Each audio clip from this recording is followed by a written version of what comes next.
Hello everybody, this is Dave Senior. I am here at Bethpage Black for the preview installment US Open Barely in Bounds with my good buddy Sal Johnson. Sal, how we doing? Hey Dave, nice to see you.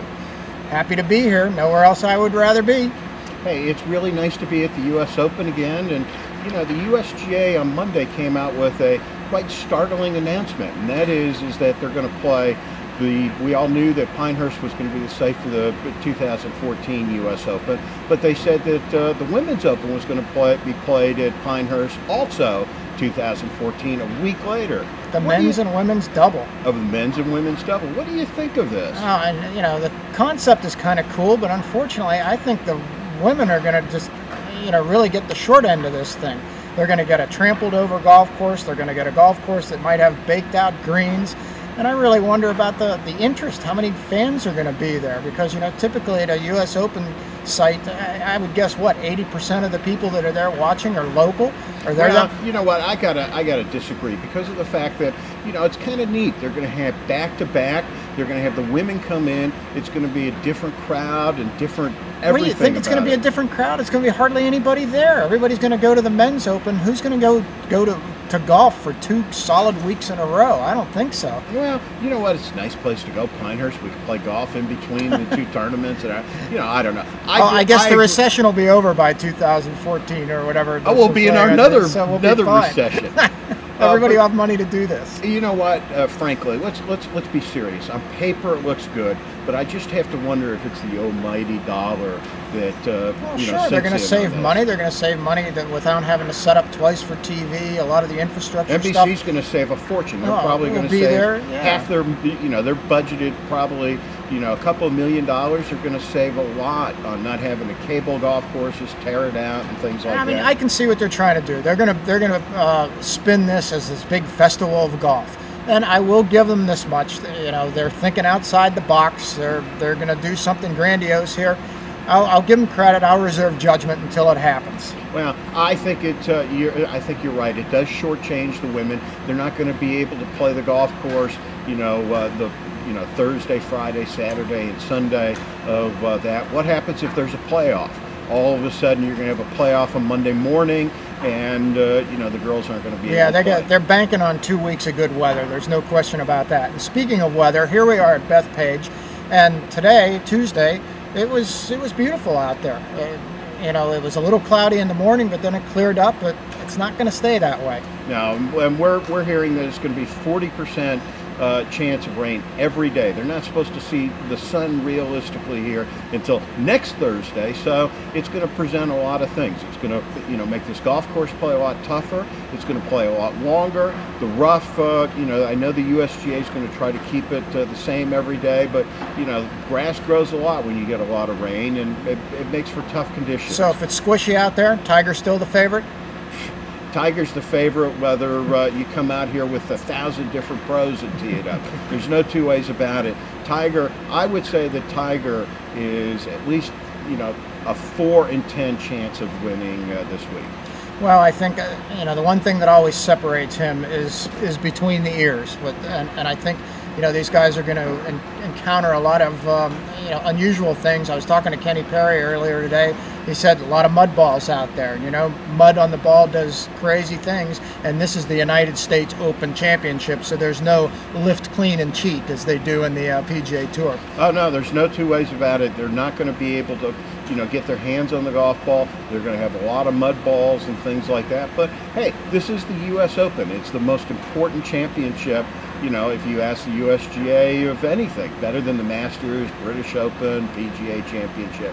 So, you know, who do you think that all of this sets up, you know, the best for? Well, like I said, other than Tiger, you know, it sets up for mentally tough people. There's no 2 ways about it. I mean, they're all great ball strikers out there, but it's, you know, who's going to be able to best deal with some adverse conditions. Do you take a guy like Mike Weir, who, you know, has played really well? You know, you look, he won the Masters 5 years ago. Are you asking me for my picks? Is that what you're asking me for, Sal? I'm just saying, who do we like, you know, other than Tiger? Okay, yeah, I'll tell you who I like. I'll give you 3 picks. I'll take 3 picks, and we'll take a long shot. Oh, okay, give me your 3. I'll give you my 3, and then we'll do our long shots. Okay. Fire away. If you were to give me my picks, other than Tiger, I would say Jim Furyk, because of the fact that he's playing really well. He's got the putter rolling again and things along those lines. I would also like Paul Casey because of the fact that there's another guy that has a lot of momentum coming in here, and he really wants to win here. He knows how to win it. And I have to take Phil Mickelson. The whole, emotional thing with his wife and him, being runner-up here, back in 2002, and he's really focused towards this championship. So, I gotta like Phil a lot. I'm gonna go Angel Cabrera. I think it's going to be important. What a crap. It's going to be important to be able to take it deep here. This guy, here's a guy who came up with nothing. He's sort of, again, you talk about mental toughness and whatnot. I think he's something of a mutter. All right, so you don't like him? No, I think he's going to miss the cut, but that's okay. All right.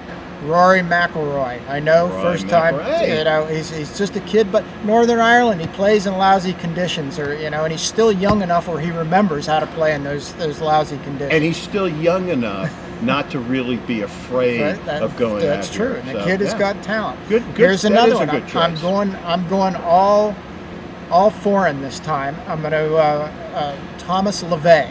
If you remember 2002, he was in the playoff. Thomas what? Thomas LeVay of France. Here's a guy who's had he's in his last 4 starts on the European Tour. He's won, and he's had 2 other top 10s. Plus, remember 2002 British Open at Muirfield. There's terrible conditions there. He made it to a playoff with Ernie Els. Yeah, but you know what? He teed off way before the leaders. That's one of the reasons why he did that. He got an earlier tee time, and he played before the weather and things like that. It was still a tough week. It was still a tough week. Now, who's your long shot? All right, my long shot, Francesco Molinari from Italy. European Tour guy player. From Italy. And you know why? A guy from Italy. You know why? That plays in dry weather and hot weather. Because he's a sentimental pick, because his brother won the U.S. Amateur, was the first Italian to win the U.S. Amateur at Marion several years ago. So how cool would it be for 2 brothers from Italy to win 2 national championships?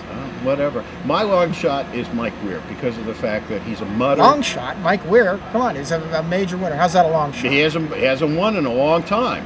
So, you have to consider that. Hasn't won in a while. It's been a few years. But, here's a guy that really knows how to play well in bad weather. He did it at the Masters when he won there. He did it at the AT&T. He plays really good golf, and, he's Canadian. What can I say? He probably plays a lot. So, what else do you like about this week's U.S. Open?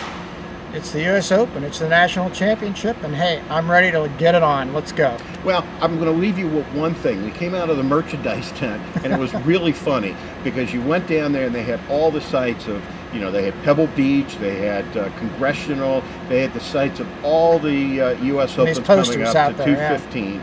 And then one was blocked out. One was blocked out, but you saw the church pews on the bottom. So could it be Oakmont? Could it be Oakmont in 2016? Yes. We're going to get that announcement on Wednesday. Officially, everybody's known that. It was reported last week, but there you go.